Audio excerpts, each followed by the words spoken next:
esta altura hay que ponerse anteojo. Don Fernando, sus lecciones del tiempo vivido son mucho más que lecciones, son clases magistrales. ¿No se oye? No es culpa mía. Ahí, ahí,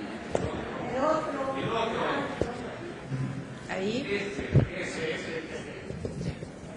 Me van a matar el micrófono. ¿Ahora sí? Entonces nos vamos.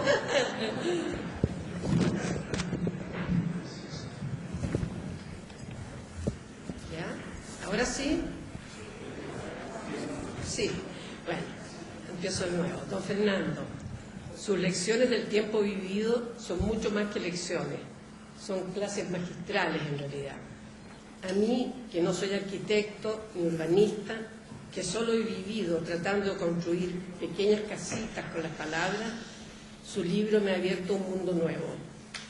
En su obra se refleja el arquitecto, el urbanista, el maestro, también el político que hay en usted, pero por sobre todo el ser humano, y trozos de la historia que le tocó vivir a usted, a muchos de nosotros. Pero lo que lo hace diferente, único, es el cómo innovó en el mundo urbano, en cómo hizo casas para que la gente viviera en sociedad, sus famosas comunidades, y no uno lejos del otro en estos edificios de departamentos sin sitios comunes, en que uno se encuentra con sus vecinos en el ascensor de vez en cuando y ni siquiera sabe sus nombres, menos lo que hacen, sus alegrías y pesares, sus triunfos y derrotas. Usted, don Fernando, logró el milagro que todos soñamos alcanzar y que no lo logramos, hacer que el mundo sea distinto como era cuando llegamos. Por usted hablan los parques de la Reina, las villas, lo que queda de la reforma universitaria que propició, sus casas y sus edificios y sus cientos de discípulos. Fernando Castillo Velasco, el rector, el profesor, el arquitecto, el urbanista, el 3 veces alcalde, el intendente y por sobre todo el hombre. Me admira su entusiasmo cuando uno vive rodeada de gente sumida en la desesperanza. Un entusiasmo que conserva a los 90 años luego de haber vivido experiencias tan dolorosas como la pérdida de su hijo Javier cuando apenas tenía 22 años. El injusto doble exilio de su querido y también admirable hermano Jaime. Los maltratos de la Dina a sus hijos Carmen y Cristian, también despatriados. Su serie de infartos y sus dolorosas enfermedades como para derrotar al más fuerte, pero no a usted.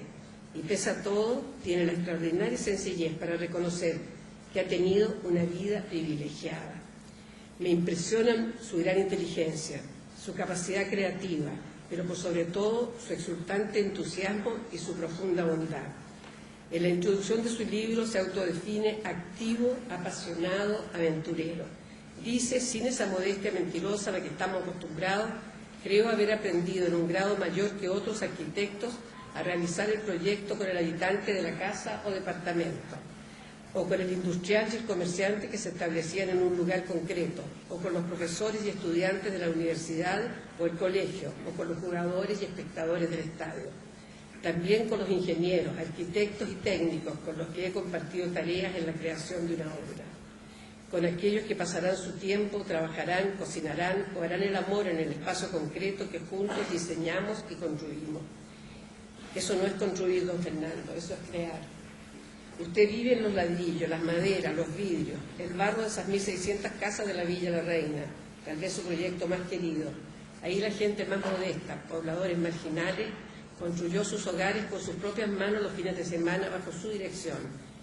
Aquí recuerda que estando en 4º año en la universidad, ya empezó a hacer casa. Una casa en Cartagena, en la bajada a la Playa Chica. Casa que perdura, según usted, con un pescador pintado al fresco por Juan Echeñique. Pero no todo ha sido color de rosa. Muy elocuente su lamento por lo que, comillas, se ha perdido en el Santiago post-dictadura.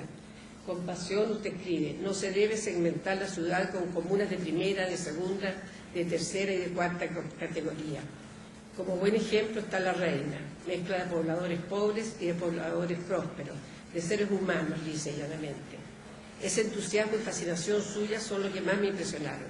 Entusiasmo y fascinación que dominan en su vida, que le dan sentido a las cosas más grandes y más insignificantes. Dice en su libro, una obra arquitectónica seria necesita el periodo de fascinación, es en que uno despierta a medianoche pensando variantes de las ideas del día o encontrando súbitamente una solución inesperada o trabajando un detalle de un ventanal, una escala o un techo. Esa fascinación que lo despierta a la noche. Con otras palabras, don Fernando está aquí, así me parece, hablando del amor, de la pasión del Creador. Por eso nos sorprende cuando esa fascinación se transforma en desengaño. Estremecedora su crítica a los arquitectos de hoy. En una entrevista periodística, no en el libro, dijo: la arquitectura ha perdido prestigio y culpa a los propios arquitectos. Dice, es una palabra fea, pero se han vendido al dinero. Si le sirve de consuelo a don Fernando, eso está pasando en todas las profesiones. Para empezar, en la mía. Un periodismo comercializado, farandulesco, en que valen mucho más las malas noticias que las buenas, donde importan mucho más las hormonas y la silicona que las ideas. Envidiable su capacidad de olvidar lo malo, como cuando tuvo que entregarle la rectoría de la Universidad Católica al designado por Pinochet, o cuando tuvo que renunciar, justo en medio de mi fascinación, dice, por lo que estaba haciendo, a la Intendencia de la región metropolitana. Él no se quedó ahí sufriendo. De inmediato buscó nuevas tareas, capaces de volverlo a enamorar de la vida y del trabajo. Fue así, recuerda en su libro, cuyas páginas flota su amor por Mónica, cómo retomé la arquitectura y empecé a hacer comunidades. Dice en su libro, si llegando al fin de mi vida pudiera regalarle una sola cosa a todos los chilenos, ojalá a todos los seres humanos, sería el compromiso con el amor de la familia. Yo, teniendo ese amor arraigado por la familia, me conformaría, don Fernando, con que me regalara una brisna de su entusiasmo y de su pasión.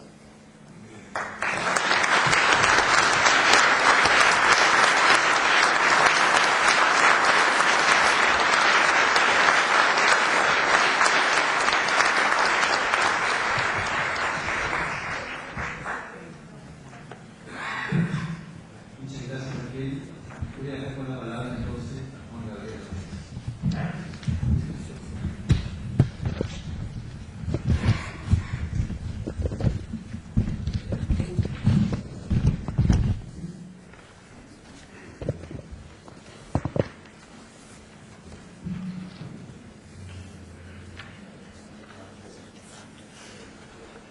Querido Fernando, querida Mónica, debo confesar que la invitación de don Fernando Castillo a comentar sus lecciones del tiempo vivido me produjo ante todo una gran emoción y luego una cierta aprensión. Me sentí conmovido y privilegiado al leer la pequeña tarjeta en la que don Fernando me decía que mi lectura de su vida era para él un regalo. Fernando Castillo marcó la vida de mi generación y cada una de nuestras vidas. ¿Cómo no iba a sentir la especial felicidad que retrotrae a la juventud al pensar que sería yo, igual que en los trabajos de verano de 1968, el estudiante que estaría a su lado ahora en sus 90 años? Me asaltó luego la pregunta de por qué me habría elegido a mí cuando tantos otros que yo sabía acudirían a esta sala esta tarde, cuyas caras veo hoy día, habían estado tanto más cerca suyo en momentos críticos de su vida, o habían avanzado por la vida a su lado, o habían sido dirigentes cuando yo era un simple estudiante. En definitiva, yo era solo un imberbe que cuando el rector llegó a medianoche a hacerse cargo de la universidad ocupada, enrollaba su saco en el lugar donde había dormido durante los 10 días de la toma, la rectoría. Y que por eso, al verlo entrar sorpresivamente en la sala, atinó solo a balbucear a medias orgulloso y a medias avergonzado: don Fernando, señor rector, bienvenido a su oficina. Pensé entonces que era quizás por eso que yo debía hablar esta tarde de su libro y de su vida. Yo podía situarme frente al libro tal cual era cuando más cerca estuve de él, ya que si bien mi afecto por él es tan grande como el de cualquiera de nosotros en esta sala, sigo queriendo y admirando a Fernando Castillo de la misma manera encantada como lo quisimos y lo admiramos los estudiantes que lo